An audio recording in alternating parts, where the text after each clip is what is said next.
He wants you to go to Boston. Oh, that's impossible. Now, Liz, don't be difficult. I won't leave this house. But, dear, the doctor says... The doctor's a fool. It's just fatigue. I've been working too hard. Worrying too much. A few days rest and I'll be fine. So maybe you should go to Boston to the hospital where you don't run this house and all the worry.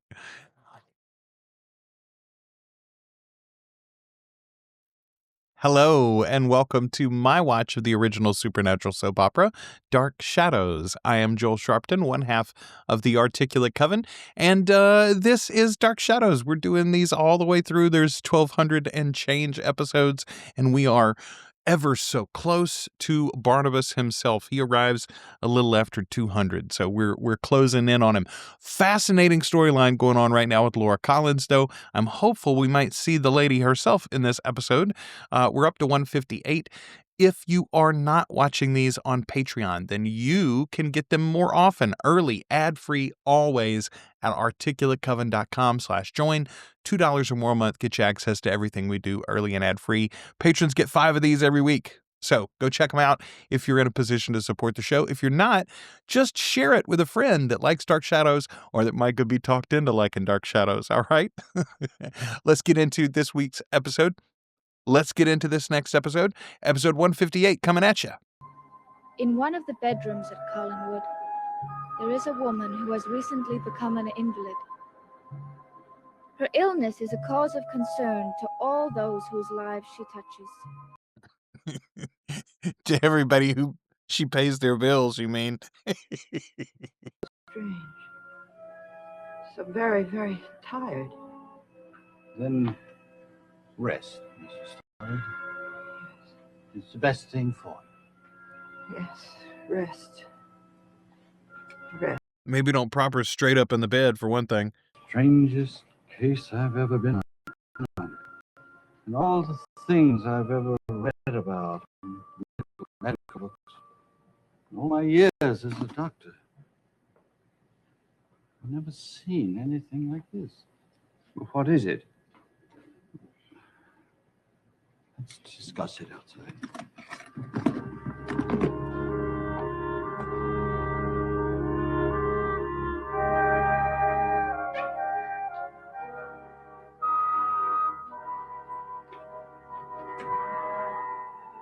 Boy, that was a weak punchline for the cold open. Good cold open, generally, I would say. I like the idea that we're reminding us, resetting this all about Elizabeth's health. Yeah, obviously, the ongoing mystery of, like, exactly what the heck is going on with Laura is the most compelling thing. But really dangling this Elizabeth thing as a serious issue, it's worthwhile. They should have just put a better button on it. Move her to a hospital in Boston where they have the necessary equipment to give her a thorough going over. Well, you not only have my permission, you have my blessing. I think it would be a very good thing for Elizabeth to get out of Collinsport for a while. Good. And I'll make the necessary arrangements. There is, however, only one obstacle. What's that? You have my permission, but you don't have Liz's. What? I sometimes think it would take a stick of dynamite to get her out of this house. There's no way that this doctor is treating Liz Collins in her house, or Liz Stoddard, excuse me, and doesn't know that she hasn't been out of this house for 18 years. There's no way this guy is taking care of her today, and he's surprised by the fact that she's going to be hard to talk into going somewhere. When you found Mother, she was in a faint on the staircase. I don't understand. It doesn't make sense. Carolyn, calm down. Let's wait and hear what the doctor has to say. But Mother isn't the sort that passes out. There is no such thing. Yeah, like, I'm not the sort to have a seizure either. Had 2 in 2025, though, didn't I? Anyway, listen. Don't be like that, Carolyn. We had a flair for understatement. Uncle Roger, it suddenly occurs to me how convenient all this is for you. It is a little bit of a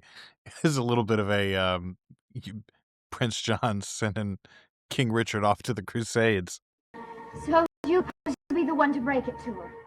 And she's going to have to leave Collinwood and go into a hospital. See, okay, something like that would have been a much stronger stinger for this episode, or the opening of this episode, the cold open. If the doctor had said well, you'll just have to convince her to go, something like that. Whatever. She had to go to the hospital at Boston. He wants you to go to Boston.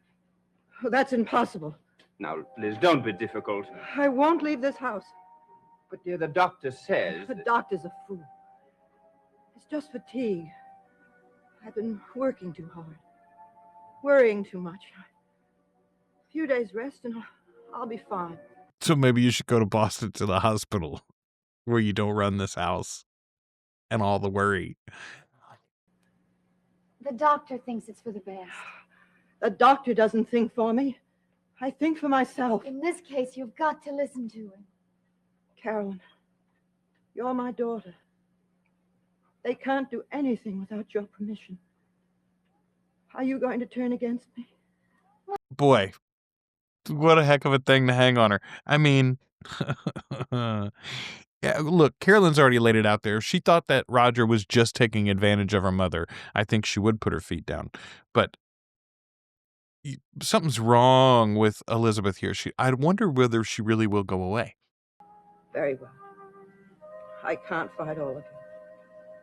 But if I must go, Carolyn, remember that you, and you alone, are in charge. I don't want any decisions made. Not about David or anything else. Until I return. I'll try to do exactly as you would do. Listen, I do appreciate that she put some safeguards there to keep Roger from running amok. We just talked about the Prince John angle of it all. But also, Carolyn, ma'am?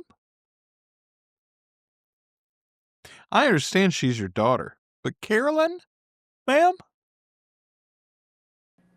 But how can I be sure anyone will make that call? Don't you trust me? I trust you to want to. The thing is, will you be allowed to? Why do you make it sound so ominous? No. I can't leave this house. No matter what, I'll stay. You can't. We've got to follow the doctor's orders. We'll see about that. I want to see my lawyer. Get my lawyer. Mother? Get my lawyer here. Mother, please. Get him. Carolyn, Get come my along. lawyer here. Get him. Get my lawyer. Get him. I won't leave. I won't. All right, Elizabeth. I don't think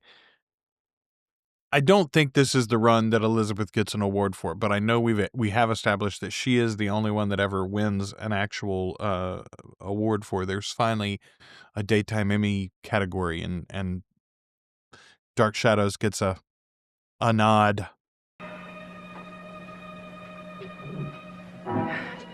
Did you get my lawyer?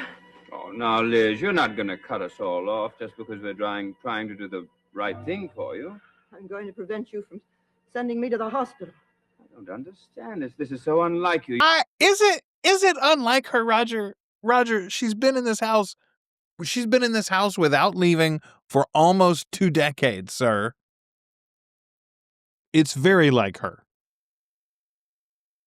Being sensible. I want to speak to Vicky. All right, dear. Anything you say. Excellent use of the cast in this episode, by the way. I wondered, because we're like right away in the opening scene, in the cold open, we got 3. We got the doctor, we got Roger and Vic and Elizabeth. Then we go downstairs and Roger's with Vicky and Carolyn. And I'm like, well, there's our 5 actors. Are we stuck with those 5 actors? But they've done this little rotate them through in Elizabeth's bedroom. And so it makes for all these separate dynamic scenes. It's really, really, again, I am always intrigued by the handicraft of making this show or a show like this at the time, especially. Hello, Mrs. Stoddard. How are you feeling? Sit down, Vicky.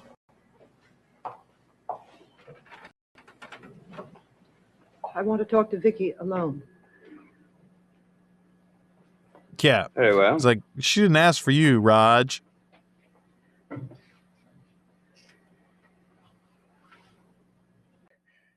You'll be doubly responsible for David while I'm away. I'll take good care of him. I know that. But you've got to make sure that Laura doesn't see him. I'll do what I can. You've got to do it. You've got to keep David away from his mother. But what if his father insists that he see her? Young. You're too young. I haven't got anybody. There's no one I can trust. They can't take me away from here. I like what they're doing, except they're extending it too much. They're threading this out too. They didn't have anything else to stuff this episode with, I think. And so they're going to thread this out for the whole 22 minutes. Just then, she was talking herself into letting this thing go again. And then she's like, no, but I can't. She's already decided twice that she can't go. Nobody I can trust. Nobody. Nobody. I've got to stay here. Nobody. Hello, Liz. What are you doing here? I've come to pay you a little visit. Please. I'm not well. I know. Why did they let you come up here? Oh, no one knows I'm here. Okay, so first of all, there's our sixth actor for this episode. The doctor only had the one scene. He was a speaking role, though, so he got paid just like everybody. But, yeah, they're going to think she's so crazy if she actually tells them that Laura showed up. Please. Go away. I won't stay long. I won't stay long. Boy. Everything seems to be fading. Memories are elusive, disappearing into the fog. A fog that envelops everything. What's happening? You being mind wiped is what it seems like to me. I feel so. Time is stopping for you. Coming to a halt. No future. No past. Only the nothingness of being in limbo. Is that going to be our episode conclusion already? They're giving us the end of the episode music.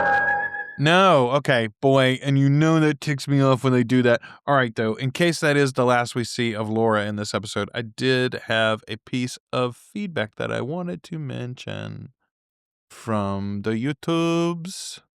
All right, this comes from Holly Van Y. The show gained a wider audience at about this point, 1967, because of Laura Collins, Our Lady of the Flames.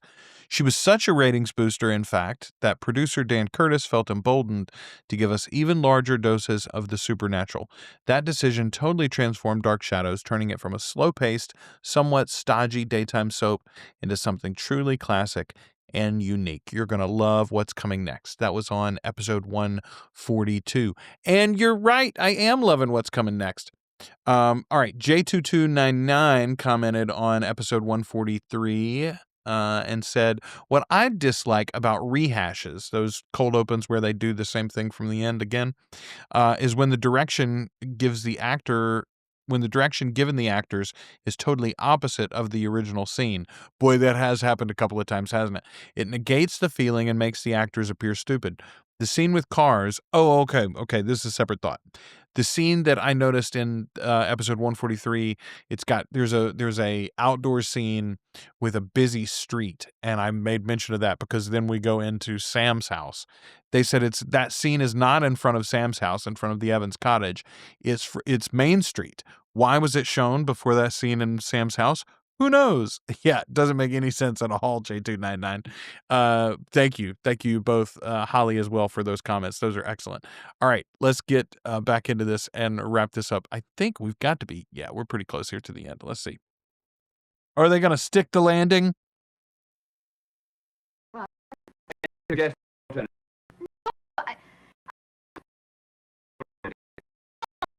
First of all, Carolyn, that is the most bogus argument that you could possibly. I simply don't like going against my mother's wishes. Ma'am, you were literally downstairs pining for her arch enemy, like earlier this evening, just a little while ago. I suppose you're right. Well, of course I'm right. You saw her just now. Laura. I didn't hear you now. Oh, my.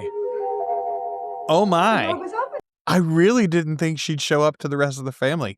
I mean, I guess if you're paying her, go ahead and give her a couple of scenes, but still, I'm very surprised by this. What's wrong? Well, nobody seems to know. They're going to have to take her to Boston for observation. Oh, that's awful. I'm terribly sorry. Are you really? Yes, of course I am. I know how much Liz hates to leave this place. One would think that her going away would fit in with your plans perfectly. Boy, Carolyn just out here throwing barbs, huh? But with Liz in the hospital, things would be a lot easier. If we can get Carolyn to get her to the hospital. You know, Carolyn is her daughter. She will be in charge here. Yes, but in her condition, she has to go. Well, with women, one can never tell. Carolyn might keep Liz here just to thwart you. What has she done Man. against me? Well, until you... We often have negative stereotypes for especially the female members of the cast in this show. The men often speak down to them in various ways, but that's a you know how women are. They can be so petty that my niece may keep her mother here even though she dies just to keep you from getting what you want. Like, goodness gracious. Well, I'm not so sure that even if Liz is in the hospital, you know, she can be a difficult woman. How? Well, as long as she can speak, always give orders to her lawyer or to Carolyn. Yes, well, that might not be a problem. Lord have mercy. What was that? Oh, I paused at just the wrong time.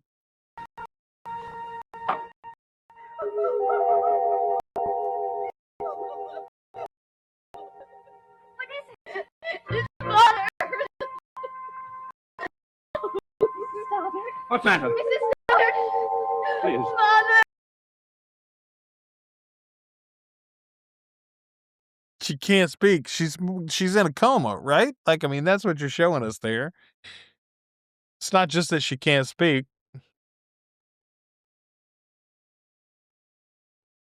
Goodness, supervillain reveal, huh? All right, that's the end of the episode. Hey, they give us some credits this time. 158, they did stick the landing. Look at that. All right, 159 straight ahead for you if you are a patron. If you're not, well then, folks, you're only getting half of the episodes, basically.